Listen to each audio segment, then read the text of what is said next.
j'espère que vous allez bien. Alors aujourd'hui, je vais faire une tarte aux pommes. Alors, pour vos pommes, moi, je vous conseille de prendre les pommes golden, côté marché. Bon, ça, on trouve ça partout. Moi, j'ai pris du 2 kilos. 2 kilos, sachant que j'en ai déjà mangé 5 avant-hier. Parce que j'avais acheté ça, nous sommes quand aujourd'hui? J'avais acheté ça samedi. Et du coup, j'en ai déjà mangé ça depuis samedi.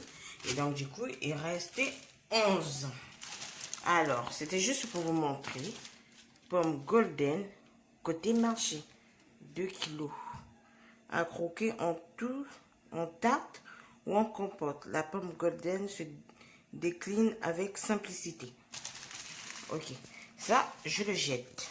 Alors, pour mes ingrédients, il vous faut 3 œufs, de la cannelle moulue, du gros évidemment, 11 pommes, du sucre, je vais vous expliquer le sucre, du beurre, de la pâte, moi je préfère acheter celle qui est déjà faite, votre moule et votre planche à découper. Pourquoi? Parce que vous allez couper, alors, vous allez couper 5 pommes,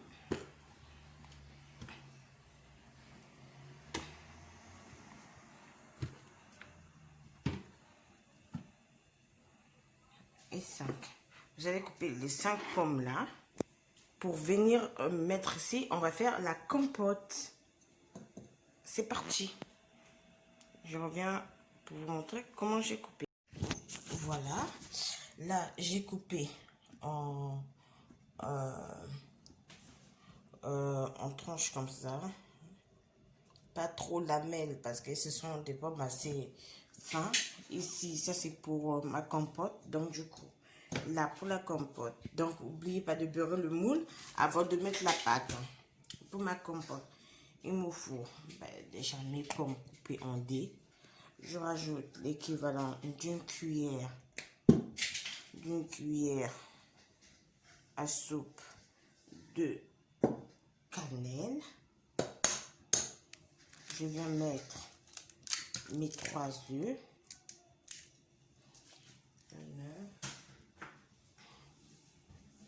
Voilà, une fois que c'est fait, que vous avez mis vos 3 œufs, vous mettez une cuillère à soupe de beurre. Après, vous venez avec le sucre. Alors, moi, je vous conseille de ne pas mettre beaucoup de sucre parce que déjà, la pomme, elle est sucrée. Donc, 1, 2 et 3. La troisième, j'essaie de faire ça parte un peu partout. Voilà. En temps normal, il y en a qui rajoutent de l'eau. Mais moi, je vous conseille de rajouter le lait. Voilà, moi j'utilise cette marque-là. Envia. Source naturelle de calcium et de protéines. Lait demi-écrémé. Lait issu de vaches naturelles sans OGM. Donc, vous venez, vous rajoutez un tout petit peu de lait. Pas trop, hein. Le but, ce n'est pas que ce soit liquide. Hein. Voilà, une fois que c'est fait. En gros, pour le lait, si vous voulez, vous mettez l'équivalent d'ici là, de lait. Donc, là où est mon doigt là, ici, là où je zoome sur mon doigt, l'équivalent du lait doit être ce mot-là. Donc, juste légèrement. Faut pas que ça soit trop liquide. Vous voyez, à peine si on voit le lait. D'accord? Donc, une fois que c'est comme ça, vous venez là, vous mettez au feu et vous attendez que ça puisse bouillir légèrement. Après, vous remenez.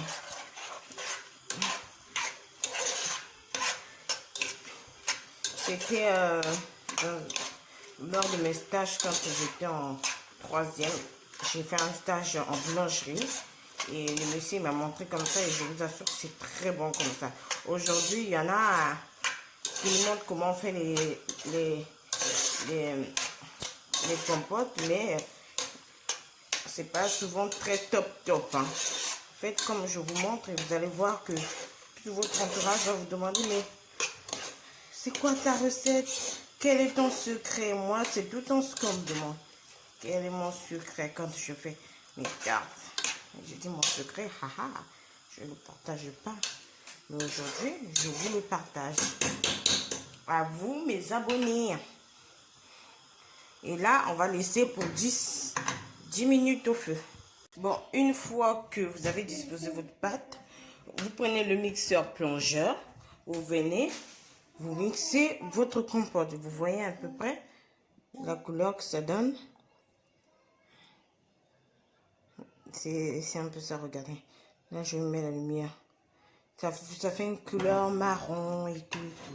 Ok, une fois que c'est fait, vous venez. Voilà, une fois que c'est fait, vous disposez ça au fond du moule. J'ai oublié de vous dire, votre pâte, vous la piquez un peu avec la fourchette. Piquez légèrement avec la fourchette. Vous voyez, il ne faut pas trop que votre compote soit liquide. Parce que si c'est liquide, après ça ressemble à rien. Vous voyez comment ça fait? Si vous constatez que les œufs commencent à cuire, vous rajoutez un peu d'eau, donc à peine 3 cuillères à soupe, donc 7 cuillères d'eau dans votre compote pendant qu'elle est au feu. Parce que moi, ça m'a sorti un peu les blancs des œufs. Là, j'ai cassé ça avec 3 cuillères à soupe d'eau. Donc, là, voilà. Il faut bien disposer, hein. Surtout la compote, en mettre. N'hésitez pas à en mettre. D'en mettre et en mettre et encore. Donc, une fois que c'est fait là, je mets bien pour combler les trous. Ici, par exemple, ici, j'en ai mis beaucoup. Alors que là, j'en ai pas mis. Donc, là, j'en mets. Le but, vous pouvez finir la compote ou pas. Hein. Vous n'êtes pas obligé de la finir, mais je vous conseille de mettre toute la compote. Une fois que vous avez disposé comme ça dans votre pâte, vous venez saupoudrer légèrement le sucre. Et après vous mettez à enfourner. Sachant que moi, j'avais préchauffé mon four à 180 degrés. Donc là, vu que mon four est préchauffé, je n'ai plus que enfourner ma tarte aux pommes pour 15 minutes. Voilà. Donc là, vous avez mis 15 minutes. 15 minutes au four. Voilà. Et je viendrai vers vous pour vous montrer la cuisson. Bye.